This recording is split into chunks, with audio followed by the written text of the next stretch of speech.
சித்தார்த்த அக்ஷரா, இன்னைக்கு நம்ம வெங்கடேஷ ஸ்தோத்திரத்துல 4வது ஸ்லோகம் பார்க்க போறோம். அதுக்கு முன்னாடி சித்தார்த்த, நீ ஸ்ரீராம ராம ராமேத்தி 3 தடவை சொல்றியா? ஸ்ரீராம ராம ராமேதி ரமே ராமே மனோரமே சஹஸ்ரநாம தத்துல்யம் ஸ்ரீராம நாம வராணனே. ஸ்ரீராம ராம ராமேதி ரமே ராமே மனோரமே சஹஸ்ரநாம தத்துல்யம் ஸ்ரீராம நாம வராணனே. ஸ்ரீராம ராம ராமேதி ரமே ராமே மனோரமே சஹஸ்ரநாம தத்துல்யம் ஸ்ரீராம நாம வராணனே. அக்ஷரா, நான் 3வது ஸ்லோகம் நான் படிக்கிறேன், அதுக்கு நீ பொருள் சொல்றியா? அதிவேல தயாதவதுர்விஷஹைரனுவேல கிருதைரபராதசதைஹி பரிதம் த்வரிதம் ரிஷசைலபதே பரயா கிருபயா பரிபாஹி ஹரே. இதுக்கு என்ன அர்த்தம்?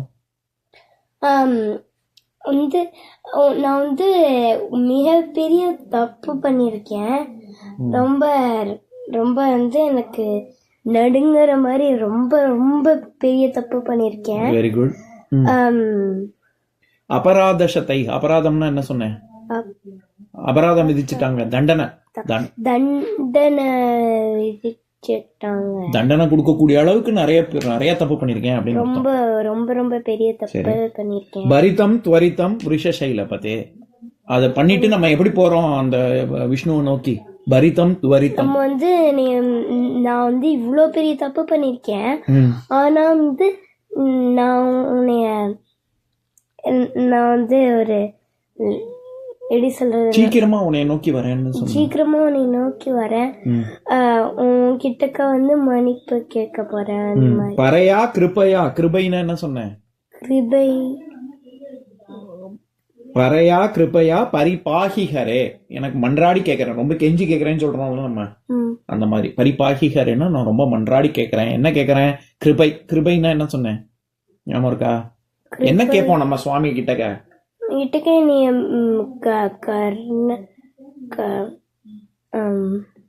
கருணை, கருணை, அருள் புரியணும் அப்படின்னு கேட்போம். சரியா? சரி, இப்ப நம்ம 4வது ஸ்லோகம் பார்க்கலாமா? நான் படிக்கிறேன், அப்புறம் பொருள் சொல்றேன். அதிவேங்கட சைல முதாரமதேர் ஜனதாபி மதாதிக தானரதாத் பரதேவதயா கதிதான் நிகமை கமலா தயிதான்ன பரங்கலையே. இதுதான் ஸ்லோகம். இதுக்கு பொருள் பார்க்கலாம். அதிவேங்கட சைலமுதா ரமதே. முதா அதுங்கிறது, அது முத் அப்படிங்கிறது நம்ம ஏற்கனவே பார்த்திருக்கோம். கணேச பஞ்சரத்னத்துல முதாகராத்த மோதகம் சதா முக்தி சாதகம் அப்படின்னு ஆரம்பிக்குமே. அதுல முதா பிள்ளையார் கையில என்ன வச்சுட்டு இருப்பாரு? என்ன வச்சுட்டு இருப்பாரு பிள்ளையார் கையில நமக்கு தர்றதுக்காக? லட்டு. லட்டு. கரெக்ட் தான், லட்டு வச்சுட்டு இருப்பாரு. வேற என்ன வச்சுட்டு இருப்பாரு சித்தார்த், உனக்கு தெரியுமா? கையில நிறைய எதெல்லாம் வச்சுட்டு இருப்பாரு? கொழக்கட்டை. அந்த கொழக்கட்டை இனிப்புகள், இனிப்புகள் வச்சுட்டு இருப்பாரு. அந்த கொழக்கட்டை லட்டு அதெல்லாம் எதை குறிக்குது தெரியுமா? அது நமக்கு குடுக்கறதுக்காக வச்சிருக்க, பிள்ளையார் வச்சு சாப்பிடறதுக்காக வச்சுக்கல, நமக்கு குடுக்கறதுக்காக வச்சிருக்காரு. நம்மளுக்கு நல்ல விஷயம் முக்திப்பா. அந்த அந்த இனிப்புகள் முக்தியை குறிக்குது. சரியா? நீ என்ன சொல்ல வந்த?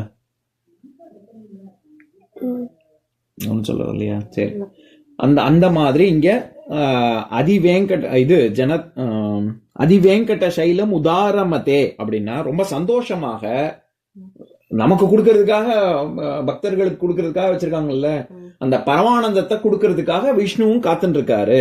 அவர் நம்ம கேட்கறத விட அதிகமாவே கொடுக்கறாரு. அதிக ஜனதாபி மதாதிக அதிக அப்படி அதிகம்னு சொல்றோம்ல, சம்ஸ்கிருத சொல்றான். ஜனதாபி மதாதிக தானரதாத். தானம் கொடுக்கறதுன்னா என்னது? ஆமா, நம்ம கேட்கறத விடவே அதிகமா கொடுக்கக்கூடிய விஷ்ணுவே அப்படின்னு சொல்றாங்க. சரியா? அடுத்தது பரதேவதையா கதிதான் நிகமை. இது உங்களுக்கு ஏற்கனவே இந்த வார்த்தையெல்லாம் தெரியும் தமிழ்லயே. பரதேவதையா, தேவதை அப்படின்னு, தேவதை தெய்வம் அப்படின்னால என்ன அர்த்தம்? யார குறிக்குது அந்த இடத்துல? பரதேவதையான மற்ற தெய்வங்கள் அப்படின்னு அர்த்தம். சரியா? மற்ற தெய்வங்கள்லாம் கதிதான் நிகமை. கதி, நீயே கதின்னு வந்திருக்கேன் அப்படின்னா என்ன அர்த்தம்? சரணாகதின்னு சொல்றோம்ல, நீதான் என்னை காப்பாற்றணும், அடைக்கலம் வந்திருக்கேன் அப்படின்னு அர்த்தம். சரியா? கதின்னு அதான். மற்ற தெய்வங்களுக்கு எல்லாம் நீதான் காக்கும் கூட. ஆனா ஒன்னா ஏதாவது தேவர்களுக்கு ஏதாவது பிரச்சனைனா எங்க போவாங்க? சிவன்கிட்ட போவாங்க, விஷ்ணுகிட்ட போவாங்க. சரியா? காக்கும் கடவுளே விஷ்ணு தான். அதனால அவங்களுக்கெல்லாம், ஆமா, பரதேவதையா மத்த தேவர்களுக்கெல்லாம் நீதான் கதின்னு போறாங்க. கமலா தயிதான்ன பரங்கலையே. கமலா என்னது? கமலான லோட்டஸ், தாமரை. தாமரை. உனக்கு நிகராக வேற யாருமே இல்ல அப்படின்னு சொல்றாங்க. பரங்கலையே அப்படின்னா உனக்கு நிகராக வேற யாரும் இல்ல. ஏகன் அநேகன் அப்படின்னு திருவாசகத்துல கூட ஒரு வரி வரும். ஏகன் நீ ஒருவனே தலைவன், உனக்கு நிகர் வேற யாரும் கிடையாது, அநேகன். சரியா? அந்த மாதிரி இங்க கமலா தயிதான்ன பரங்கலையே, உனக்கு நிகரான தெய்வம் வேற இல்லை அப்படின்னு சொல்றாங்க. இப்ப நான் ஸ்லோகத்தை சொல்றேன், என் கூட சேர்ந்து படிக்கிறீங்களா? அதி வேங்கட அதி வெங்கட சைல சைல முதாரமதே முதாரமதே ஜனதாபி ஜனதாபி மதாதிக மதாதிக தானரதாத் தானரதாத் பரதேவதயா பரதேவதயா கதிதான்னிகமை கதிதான்னிகமை கமலாதயிதான்ன கமலா கமலா கமலா தயிதான்ன தைதான்ன பரங்கலையே. பரங்கலையே. இன்னொரு நாள் இன்னொரு ஸ்லோகம் பார்க்கலாம்.